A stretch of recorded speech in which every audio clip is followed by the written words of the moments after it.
জয় জগন্নাথ, সবাইকে রথযাত্রার অনেক অনেক শুভেচ্ছা। তো তোমরা দেখলে আমার বাড়ির সামনে দিয়ে রথ যাচ্ছিল।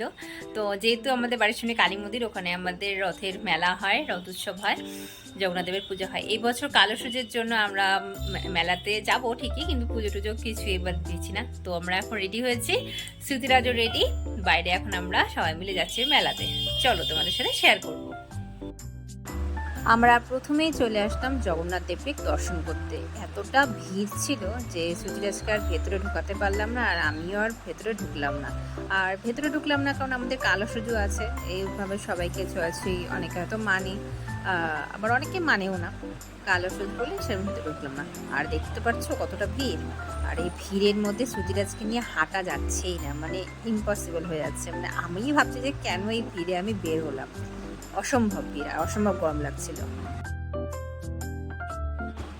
মেলায় আসছে, কিছু তো কিনতে হবেই। তারপরে অনেক খোঁজাখুঁজি করার পরে পেলাম একটা এই খেলনা বোট একটা পেলাম।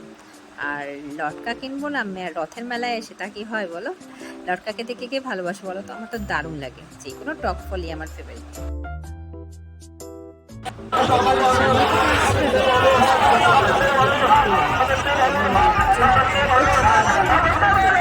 খেলছে।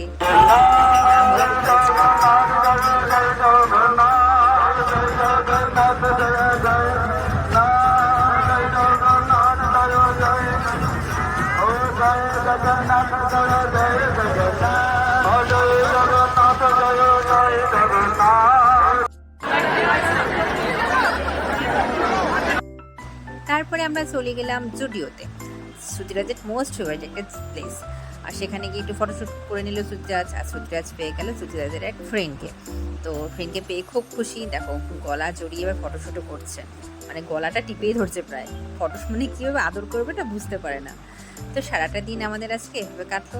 তোমাদের রথযাত্রা কেমন কাটলো সবাই জানিও। জয় জগন্নাথ, সবাই খুব ভালো থেকো, সুস্থ থেকো।